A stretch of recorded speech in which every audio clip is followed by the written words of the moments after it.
नमस्कार दोस्तों, आज के दिल से दिल की बात कार्यक्रम में मैं आदित्य कुमार आप सभी का स्वागत करता हूं। दोस्तों, हाई ब्लड प्रेशर को साइलेंट किलर भी कहा जाता है और ये एक सीरियस हेल्थ कंडीशन होती है जो समय के साथ ब्लड वेसल्स को डैमेज भी कर सकती है। आज इन्हीं सब बातों पे चर्चा करने के लिए हमारे साथ 3 एक्सपर्ट्स जुड़ेंगे। आइए आपका उनसे तारुफ करवाते हैं। हमारे पहले एक्सपर्ट है डॉक्टर राजीव नारंग। आप एम्स दिल्ली के कार्डियोलॉजी डिपार्टमेंट के एचओडी हैं। आपका वेलकम है डॉक्टर साहब। Thank you. हमारे दूसरे एक्सपर्ट हैं डॉक्टर नीरज निश्चल। आप एम्स दिल्ली के मेडिसिन डिपार्टमेंट में एडिशनल प्रोफेसर हैं। आपका भी वेलकम है। आप जूम के माध्यम से हमारे साथ जुड़ेंगे। और हमारे तीसरे एक्सपर्ट हैं डॉक्टर पुनीत मिश्रा। आप एम्स के कम्युनिटी मेडिसिन डिपार्टमेंट के प्रोफेसर हैं। आप भी जूम के माध्यम से हमारे साथ जुड़ेंगे और आपका भी वेलकम है डॉक्टर साहब। मेरा पहला सवाल डॉक्टर नारंग आपके लिए है। डॉक्टर साहब, अगर ब्लड प्रेशर की बीमारी सुनते ही दिमाग में एक अजीब सी सिहरन सी दौड़ती है और कई लोग इससे समझ नहीं पाते हैं कि ये कितनी ख़तरनाक है। इसे कहते किसे हैं? ब्लड प्रेशर की बीमारी होती क्या है? हमें आसान शब्दों में बताएं। तो इसको समझना इतना मुश्किल नहीं है। तो अब आप देखेंगे बेसिकली जो हार्ट है वो एक पंप है। वो हार्ट जो पंप है वो सारे ब्लड को सारे बॉडी में सर्कुलेट करता है जी। और ये ब्लड जो हार्ट से निकल के आर्टरीज़ के थ्रू जाता है सारे बॉडी में। तो जब हार्ट कॉन्ट्रैक्ट करता है तो एक प्रेशर जनरेट होता है। अच्छा। उस प्रेशर पर ये जाता है। तो वो प्रेशर जो है बिल्कुल ठीक रहना चाहिए। तो उस पर सारे ऑर्गन्स जो होंगे उनमें ब्लड पहुंचेगा भी और इतना ज़्यादा नहीं होगा तो डैमेज भी नहीं होगा जी। जब ये प्रेशर एक लिमिट से ज़्यादा होने लगता है तो हार्ट की आर्टरीज़ में और दूसरे ऑर्गन्स में डैमेज होने का रिस्क होता है। अच्छा। तो इसमें होता है क्योंकि हार्ट पंप कर रहा है और वो कंटिन्यूस प्रेशर नहीं है तो एक वेव फॉर्म में जाता है। ओके। तो एक हायर प्रेशर आता है, फिर लोअर प्रेशर आता है, फिर हायर प्रेशर आता है। हर बीट के साथ प्रेशर राइज करता है, फिर फॉल करता है। तो जो सबसे मैक्सिमम प्रेशर पहुंचता है उसको सिस्टोलिक ब्लड प्रेशर कहते हैं, जैसे ऊपर वाला ब्लड प्रेशर कहते हैं। और सबसे नीचे जो प्रेशर आता है उसको डायस्टोलिक ब्लड प्रेशर कहते हैं। तो जनरली इनकी लिमिट जो है वो कॉमन जनरली जो पब्लिक अवेयर है हेल्थ के बारे में तो उनको पता होना चाहिए कि ऊपर का 140 तक और नीचे का 90 तक इतना रहना चाहिए। उससे ज़्यादा रहे तो बात थोड़ी सी सीरियस होती है और उसमें ट्रीटमेंट वाला इशू आता है। बिल्कुल। डॉक्टर निश्चल, आपका रुख करेंगे डॉक्टर साहब। अगर डॉक्टर साहब नॉर्मल जो ब्लड प्रेशर किसे कहते हैं, पहला सवाल तो आपसे ये है। इसके अलावा जो एलिवेटेड या स्टेज 1 और स्टेज 2 हाइपरटेंशन की बात भी अक्सर सुनने में आती है, किसे कहते हैं?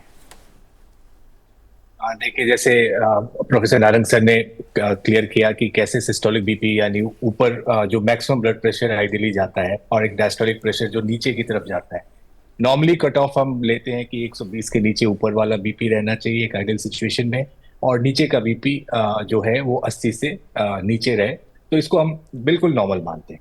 बट जैसे जैसे बीपी बढ़ता है तो इसको हम स्टेजिंग में कर सकते हैं कि जनरल पार्लेंस में हम कहें कि एक बार जैसे सर ने क्लियरली कहा कि जिसका भी 140/90 से ऊपर है वो डेफिनेटली गड़बड़ है। फिर एक ग्रुप आता है जिसका बीपी 140 से तो नीचे है लेकिन 120 से ज्यादा है, वैसे ही 80 से तो ऊपर है बट 90 से कम है। तो ऐसे ग्रुप में फिर हम स्टेज 1 और स्टेज 2 में डिवाइड कर सकते हैं 10 और 5 के गैप में। यानी कि अगर 130 और 85 के नीचे या 90 के नीचे तो स्टेज 1 हम क्लासिफाई कर सकते हैं। अगर 140, 130 और 139 के बीच में है तो हम इसको स्टेज 2 और उसके ऊपर हाइपरटेंशन के टर्म में हम डिफाइन कर सकते हैं। तो ये मैं कहूँगा कि एक टर्म है जो समय समय पे बदलते रहते हैं डिफिनेशंस। बट जो टेक होम मैसेज होना चाहिए जो एक कॉमन पब्लिक के लिए है कि अगर बीपी आपका अगर 120 के ऊपर 80 के ऊपर आ रहा है तो आपको सावधान होना है, और 140 और 90 के ऊपर है तो डेफिनेटली आपको एक डॉक्टरी देखरेख में आगे का जो भी फॉलोअप है वो करवाने की जरूरत है। डॉक्टर साहब, कई बार ये भी देखने में आता है कि नीचे का बीपी 80 से 90 के बीच में रहता है और तमाम एक्सरसाइजेज और डाइटरी रिस्ट्रिक्शन के बावजूद, और ऊपर का आपका बना रहता है नॉर्मल रेंज में बिलो 120। तो इसको आप किस श्रेणी में रखना चाहेंगे? डेफिनेटली जो डायस्टोलिक ब्लड प्रेशर अगर बढ़ा हुआ है तो उस सिचुएशन में हमें जो है कॉज रीजन जो है फाइंड करने की कोशिश करनी चाहिए। तो उसमें एक मैं कहूंगा कि जैसे एक कॉमन बीमारी हाइपोथायरॉयडिज्म है, ऐसे सिचुएशन में डायस्टोलिक बीपी बढ़ा रह सकता है। फेमिलियल कंडीशंस हो सकते हैं जिसमें डायस्टोलिक बीपी बढ़ा रह सकता है। तो अगर सिस्टोलिक डायस्टोलिक की हम बात करें तो अगर डायस्टोलिक बीपी बढ़ा हुआ है तो डेफिनेटली हमें सावधान रहने की जरूरत है। सिस्टोलिक बीपी कई बार आप पैनिक कर रहे हैं, आप एंजाइटी है, किसी चीज का स्ट्रेस है, तो कुछ समय के लिए सिस्टोलिक बीपी ऊपर चला जाता है। बट अगर डायस्टोलिक बीपी अगर बढ़ा हुआ है तो हमें किस कारण से बढ़ा हुआ है उसको उस पर हमें ध्यान देने की जरूरत है। अच्छा, डॉक्टर पुनीत सर आपका रुख करना चाहेंगे। डॉक्टर साहब, अक्सर बीपी को जो हमारी स्ट्रेस से भी जोड़ के देखा जाता है, तो स्ट्रेस के पॉइंट ऑफ व्यू से, क्योंकि आप कम्युनिटी मेडिसिन के एक्सपर्ट हैं एम्स में, किस तरीके से हम स्ट्रेस का और इसका संबंध है आपस में, उस विषय में थोड़ा सा हमें बताएं, बीपी के बढ़ने का। देखिए, जरूर बड़ा अच्छा सवाल आपने किया आदित्य जी। जो तनाव है जिसे हम स्ट्रेस बोलते हैं, अगर किसी व्यक्ति में स्ट्रेस ज्यादा है तो उसमें अवस्था में ब्लड प्रेशर बढ़ा होने की संभावना बहुत ज्यादा रहती है जी। और आज के अगर युग में आप देखेंगे जिस प्रकार से ब्लड प्रेशर की बीमारी बढ़ रही है, उसमें एक बहुत बड़ा कारण जो है वो लाइफस्टाइल फैक्टर्स हैं, जिसमें एक स्ट्रेस का भी बड़ा रोल है। क्योंकि हमारा जो दिनचर्या है जिस तरीके से बनती जा रही है उसमें तनाव का बड़ा योगदान है, जो कि ब्लड प्रेशर को बढ़ाने में भूमिका निभाता है। तो इसी वजह से आप देखेंगे आज के समय काफी सारे युवा ऐसे हैं जो ब्लड प्रेशर से ग्रसित हो चुके हैं। अगर आप भारत की स्थिति देखेंगे तो करीब करीब 25 से 30% जो एडल्ट्स हैं उसमें ये बीमारी पाई जाती है। और अब तो ऐसा है कि जो एडोलेसेंट हैं उनमें भी कई सारी स्टडीज ऐसी है कि 7 से 8% के करीब एडोलेसेंट्स हैं जो किशोर अवस्था कहते हैं, उनमें ब्लड प्रेशर है। तो मुझे लगता है कि जो आधुनिक दिनचर्या होती जा रही है जिसमें लाइफस्टाइल है, खान पान है, तनाव है, तो इसका बहुत ही महत्वपूर्ण कारक है ब्लड प्रेशर के लिए। बिल्कुल। डॉक्टर नारंग सर, फिर से आप ही का रुख करना चाहेंगे। डॉक्टर साहब, अगर हम कारणों की बात की, stress is one of the factor, इसके अलावा डॉक्टर साहब क्या वजूहात हैं एक ब्लड प्रेशर की होने की? तो एक तो सबसे जो कॉमन टाइप का ब्लड प्रेशर बढ़ा होता है उसको हम उसे कहते हैं असेंशियल हाइपरटेंशन कहते हैं। तो मेजॉरिटी केसेस में असेंशियल हाइपरटेंशन होता है, तो इसका कोई पर्टिकुलर अंडरलाइंग कॉज नहीं होता है।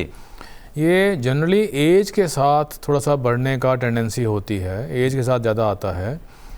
एज के साथ जो हार्ट की आर्टरीज हैं वो थोड़ी सी स्टिफ हो जाती हैं, जैसे खासकर जो एओर्टा है, वो जो मेन आर्टरी है जहाँ से हार्ट से ब्लड आता है, सबसे पहले थोड़ी स्टिफ हो जाती है। और उसके स्टिफ होने से जब हार्ट पंप करता है तो ब्लड प्रेशर ज़्यादा राइज़ करता है जी। तो जो दूसरी छोटी आर्टरी हैं वो भी स्टिफ होती हैं, तो ये एक इम्पॉर्टेंट कारण होता है कि जो राइज़ करता है।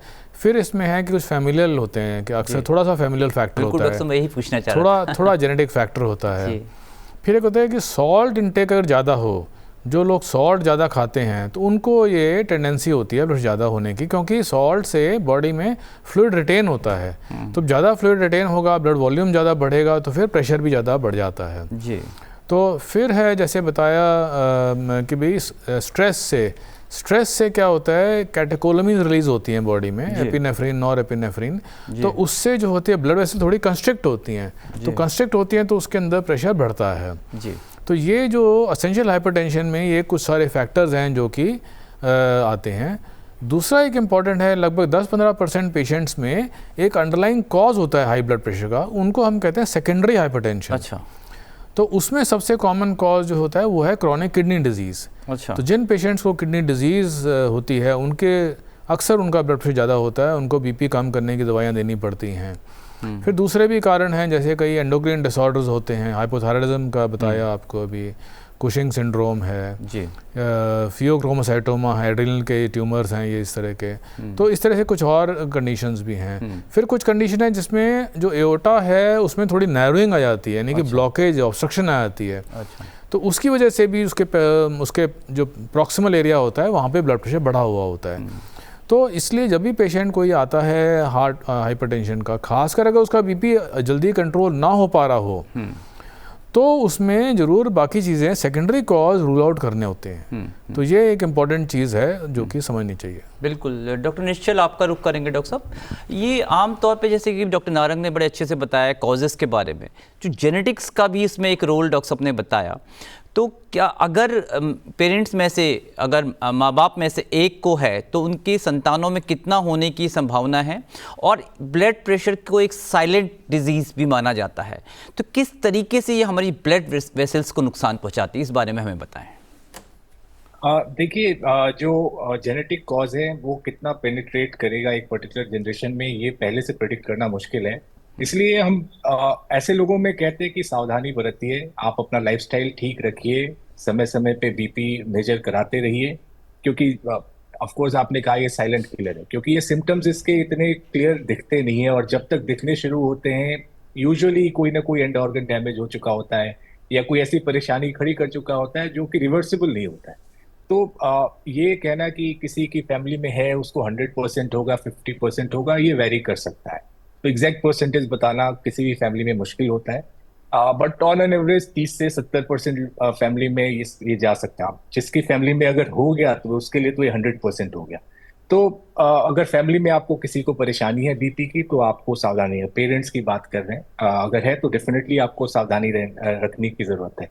उसके अलावा आपका जो सेकंड क्वेश्चन था वो क्या था? हाँ डॉक्टर साहब, यही कि जो हार्डनेस आ जाती है अब वेसल्स, ब्लड वेसल्स में, उसके बारे में थोड़ा बताइए ब्लड प्रेशर। बिल्कुल, तो जो ब्लड प्रेशर 2 फैक्टर पर डिपेंड करता है, जैसे सर ने पहले भी बताया कि वॉल्यूम कितना है ब्लड का, एंड सेकंड थिंग कि जो रेजिस्टेंस कितना इसको फेस करना पड़ रहा है। तो अगर जैसे सोडियम इनटेक आपका ज्यादा है तो उस सिचुएशन में बॉडी में फ्लूइड ज्यादा रहता है। उसके अलावा जो हार्मोन्स हैं जो बीपी को कंट्रोल करते हैं, रेनिन, एंजियोटेंसिन, बाकी चीजें हैं, वो उनका बैलेंस गड़बड़ होता है, क्योंकि उनका काम सोडियम कंट्रोल करना है, जो कि वेजो कंस्ट्रिक्शन करता है।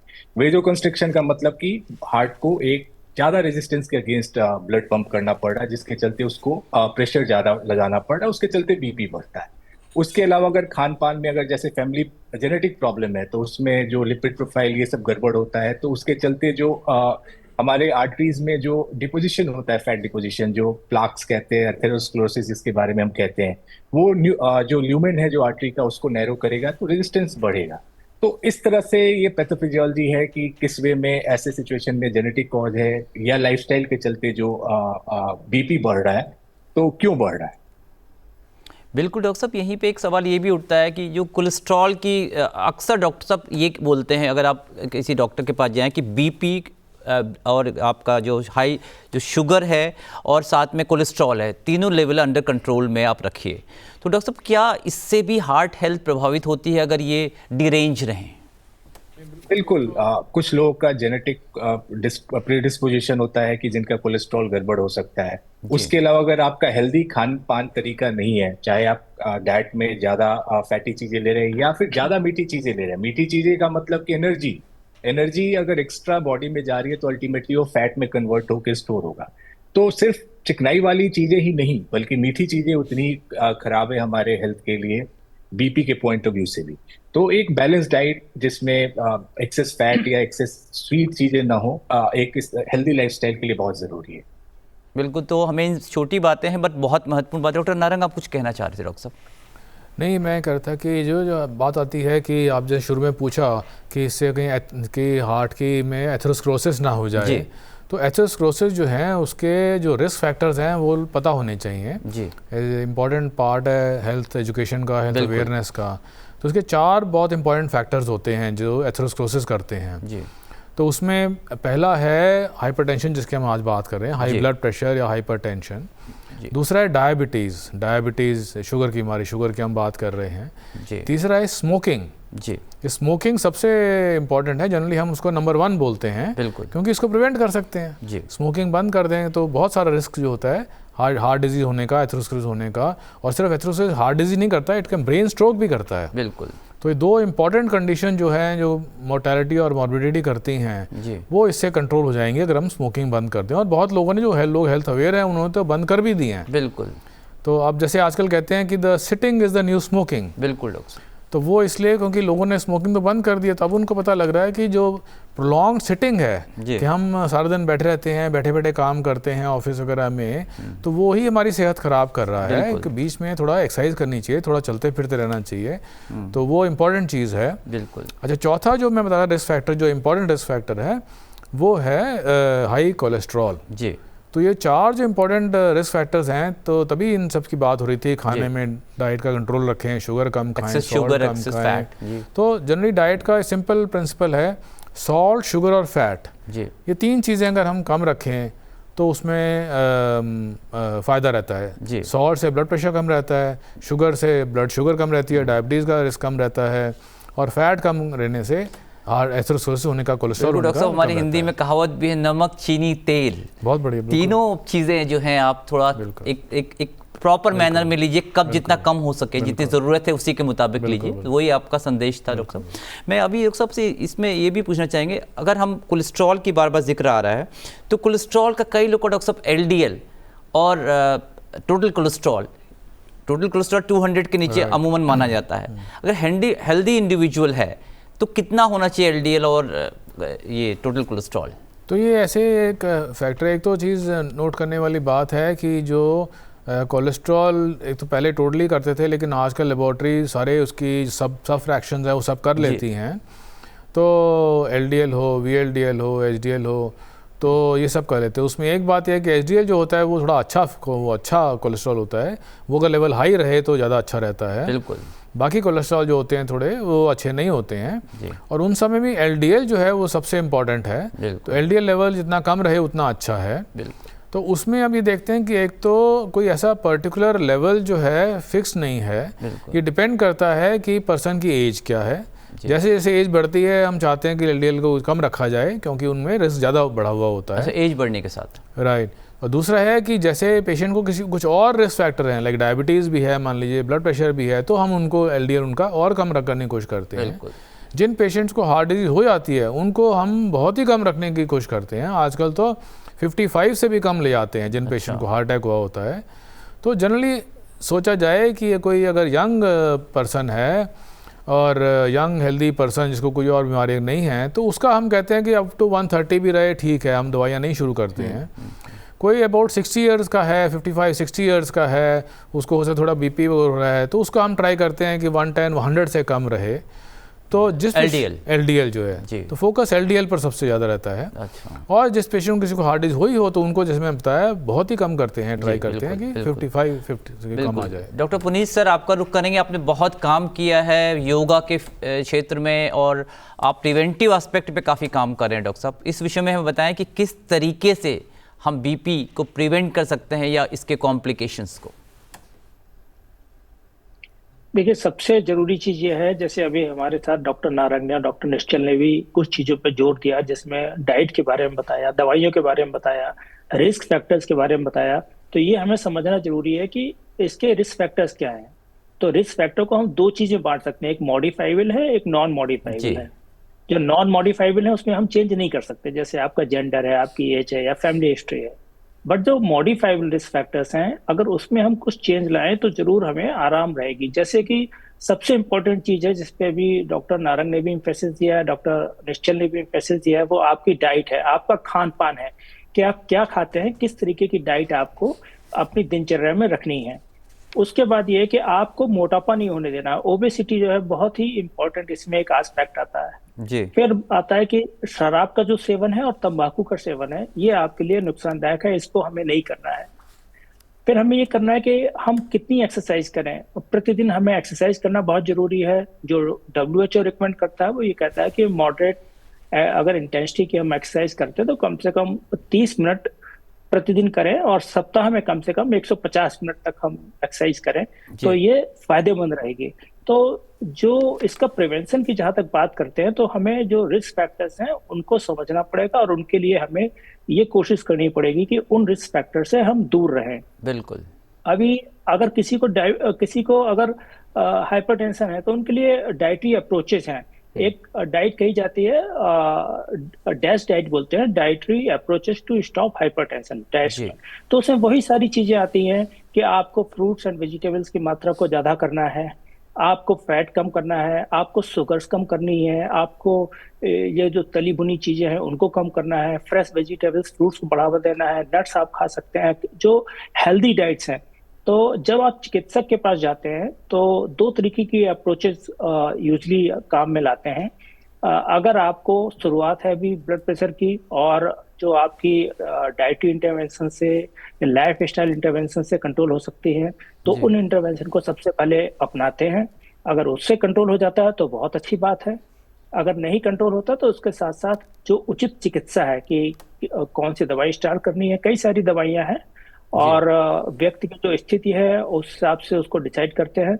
और उसके साथ साथ जो नॉन फार्माकोलॉजिकल ट्रीटमेंट है वो भी उतना ही इम्पोर्टेंट होता है। नॉन फार्माकोलॉजिकल जी ट्रीटमेंट से हमारा मतलब है आपकी जो दिनचर्या है, खान पान है आपका, आपकी जो एक्सरसाइज है, आपको जो मोटापा कम करना है, आपको तंबाकू रोकना है, आपको फैट कम करना है, प्रॉपर डाइट लेनी है। तो ये सारी चीजें जो है बिल्कुल उतनी ही महत्वपूर्ण है जितना कि आपके लिए दवाई का सेवन। बिल्कुल बिल्कुल डॉक्टर साहब। डॉक्टर निश्चल आपका रुख करेंगे डॉक्टर साहब। डॉक्टर साहब, कई लोग जो है, जैसे आप लोग एक तो दवाई मान लो, जैसे प्रिवेंटिव एस्पेक्ट पे हमने बात कर ली डॉक्टर पुनीत मिश्रा सर से, कई सालों से लोग हाई ब्लड प्रेशर की दवाइयाँ लेते हैं, तो क्या इन दवाइयों के कोई साइड इफ़ेक्ट्स भी होते हैं?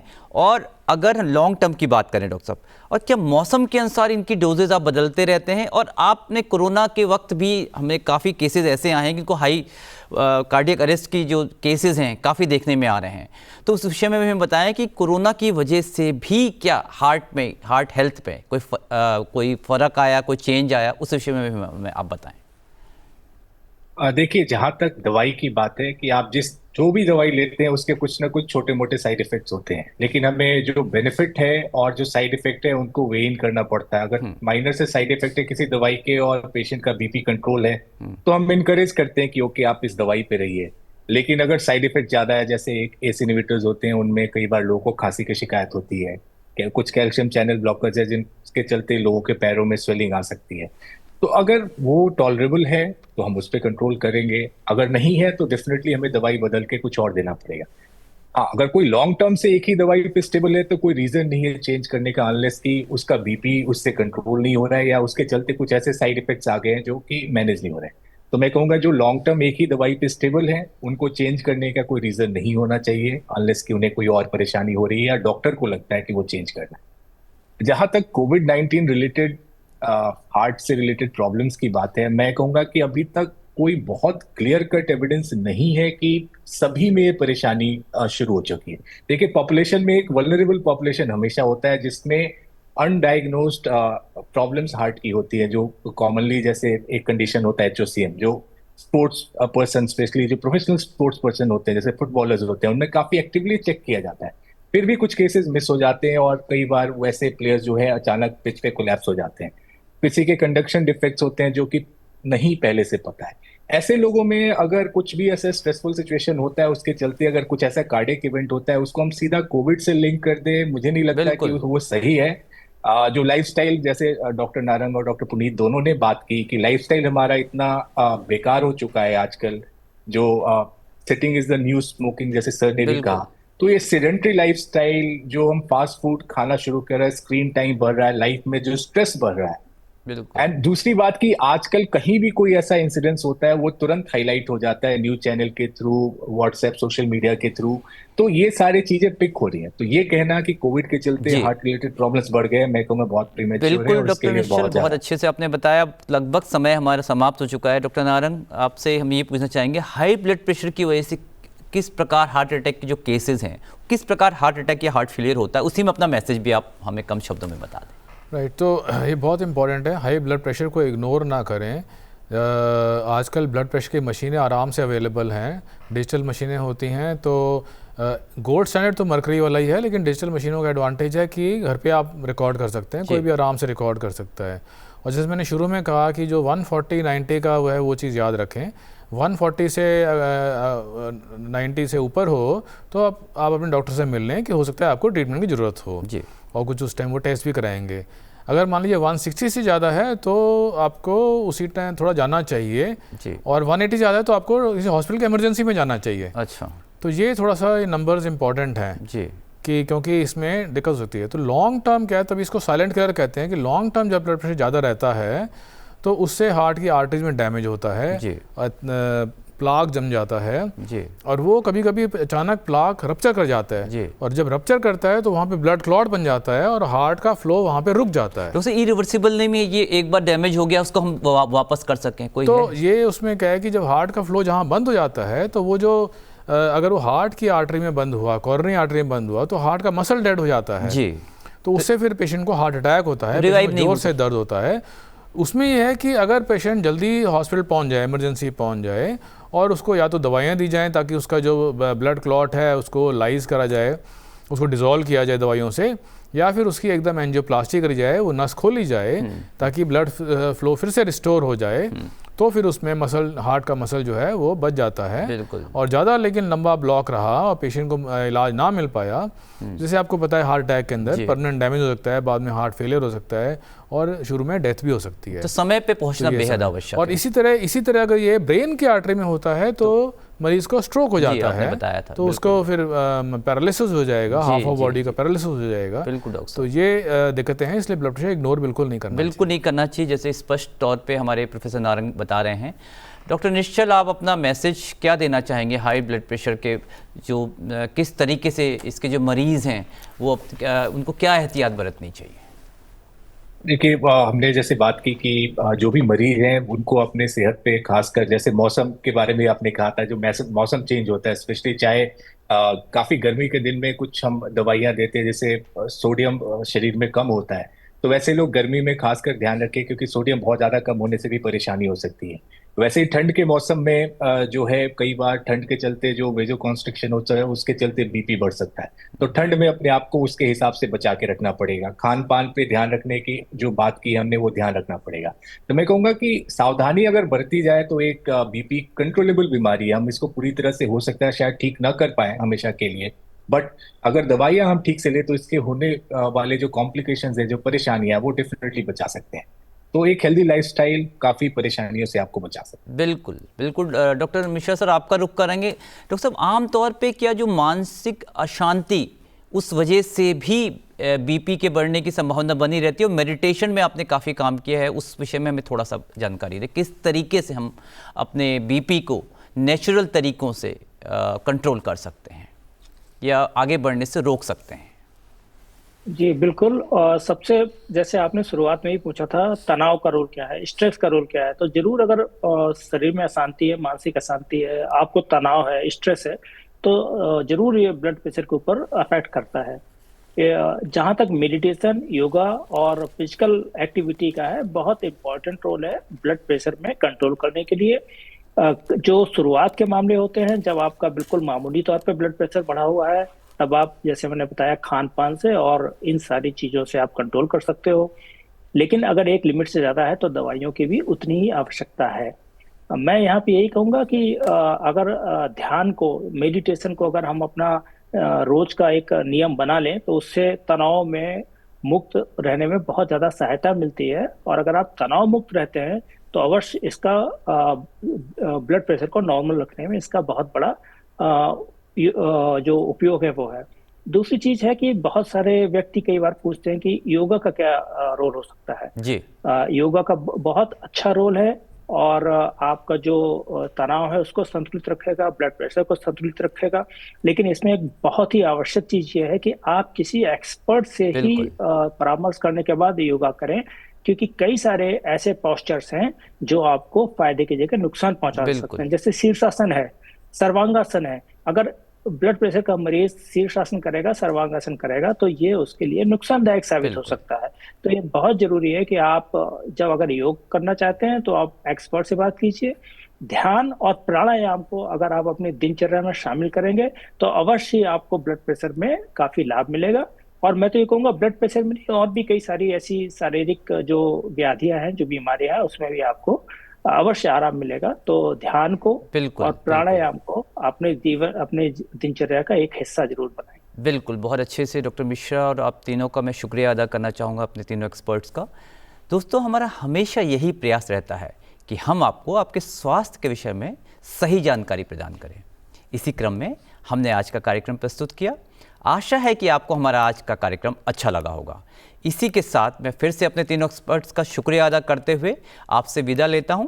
अब मेरी पूरी टीम और मुझे यानी आदित्य कुमार को आज का कार्यक्रम समाप्त करने की अनुमति दीजिए।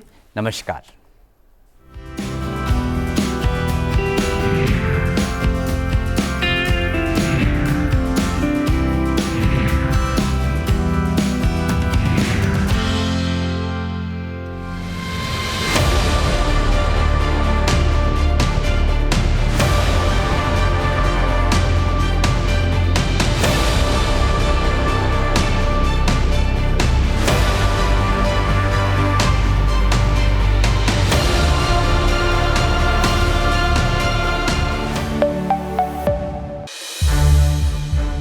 संसद टीवी के और भी प्रोग्राम्स देखने के लिए सब्सक्राइब करें हमारा YouTube चैनल और हाँ, इन्हें लाइक और शेयर करना ना भूलें।